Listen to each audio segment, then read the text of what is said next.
Hello, people. I watched the Zyzz documentary on Stan last night. For those who don't know who Zyzz is, put him as an influencer before influencers were a thing. In the late 2000s, early 2010s, fitness influencer, yes, online troll personality, that type of thing, when YouTube was starting to come about, and posting shit online on 4chan and bodybuilding forums, etc. Just look him up. There's plenty of videos about this already, right? So I watched the documentary, and for someone who lived in that same time frame, I'm in my late 30s. I was DJing and in clubs regularly. When Zyzz was around, I used to see Zyzz all the time in places, and I used to also I said hi to him a few times.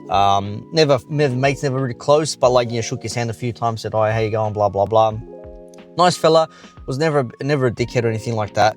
And then you're watching the doco and you're thinking like, fuck, you're reliving so much shit from like 20 years ago, and you're like, wow, I can't. It's like more than 20 years, 25 years, whatever it was. I'm like, wow, I can't believe all this shit happened. And then the reasoning why he ended up, going down the path that he did. Spoiler alert, by the way, for those who haven't seen it. He started using a lot of recreational drugs and drugs to mellow him out, like Xanax and morphine, and what was the other word? Something like that. I can't remember what it was. Benzos or something like that. Anyways, shit to mellow him out. He had mad anxiety going out in public. Afraid he was going to get jumped, punched up, all sorts of things like that. And, it's just one of them things where you got to say to yourself, I can understand when someone's feeling that way because you're always out in the spotlight, but he put himself there. He put himself in that spotlight. So naturally, when you're in the spotlight, the eyes and the attention are on you, the focus is on you.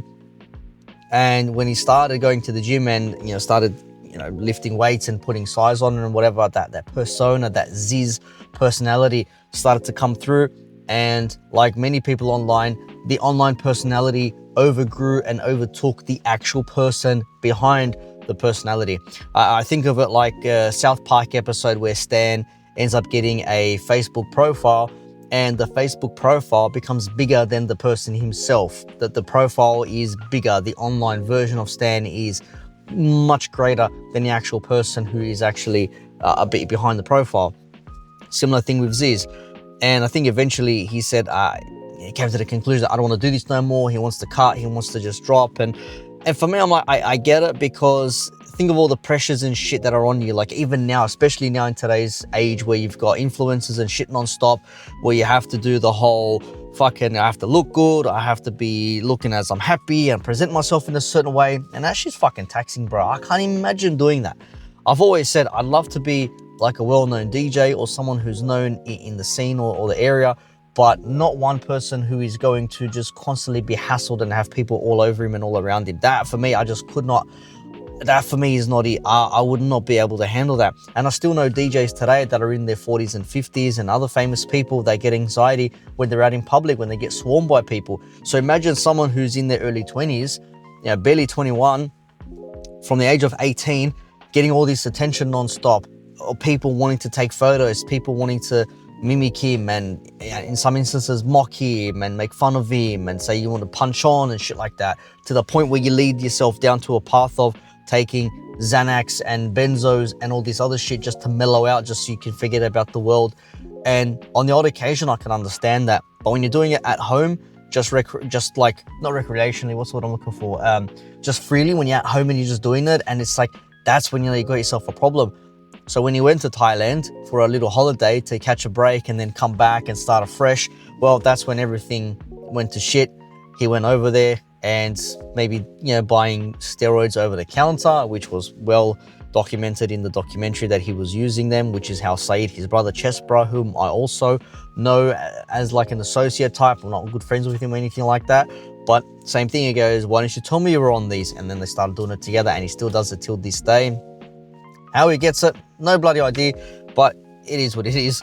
And to the point where he's doing that, and he's sort of like put himself in this mold where he has to keep adding to it. He has to keep building to this person, to this persona, and doing over-counter stuff and then getting the drugs and everything else like that, and he fucked him up. And some people say his toxicology report, which is revealed in the documentary, had an enlarged heart, but then they also found traces of Xanax and morphine and benzos or something like that, one of those drugs. I could be wrong there. And you're thinking to yourself, fuck man, this guy must have been down such a fucking dark pathway that he just took whatever he could just to mellow the fuck out. And I think it took his toll, and eventually just that was the end of him. At 22 years old, man left a legacy. What is it? Veni Vici Vendi, whatever the term is. I came, I saw, I conquered. And he did at such a young age, and everyone knows him for it. And even till this day, people still say you're Myron, you're mad bruh, all that sort of shit there, doing the pose with the 3 fingers and the bicep and all that sort of shit. Everyone still does it because he left that much of a legacy. And as I said, going back, looking at the stuff and the videos and the shit from the time back then, I remember how big he was even online. So imagine if he continued, if he was still with us, he probably would have exploded and been a bigger superstar than what he was back then, because he made it internationally via YouTube. But even then, it wasn't the YouTube that we know today. He could have been going to conventions, he could have been in fucking TV shows, movies, he could have been a proper celebrity now. But unfortunately, his life was cut short. And it just goes to show that the fame and the attention and shit you get affects everybody. He was shy, he wasn't the outgoing party type, but the persona overtook the actual person. And that is, again, if I'm trying, I don't want to sound preachy, but if I'm gonna try and give you something to go by as well from what I've seen and shit like that, it's when you've seen people like this and they go down this path of trying to mellow out and just try and escape from the online world. It doesn't always work out that way, because when you've made yourself everything as this person, but you're not that person, that shit could only go so far. And even today you see influencers, like people say never meet your heroes, they're always dickheads, they're gronks, they're bitches, etc. Well, fuck, I don't know if people ever met him, if they would have thought, fuck, this guy's a goofy, he's a bit of a nerd type of thing. He watches anime and played video games, shit like that.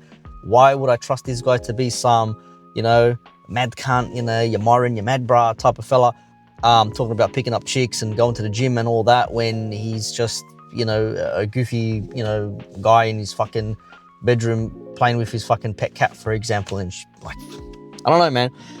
I don't know. The influencer world is a fucking mad one. I would never aspire to be one. I couldn't ever see myself being that person or being someone who's got all these eyeballs on them. The attention is just way too much. And yeah, fucking hell, it's just crazy. But like, there's the video. There's my little take on there.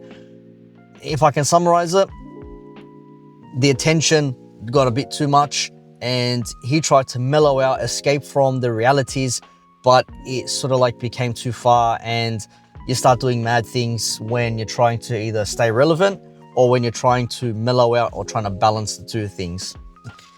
I was perfect timing with the online world and broadcasting yourself and being a personality and showcasing who you are and what you're about, but also the mix with the fame, the attention, and the fucking quick rise straight away, plus the steroid use, plus the drug use like that.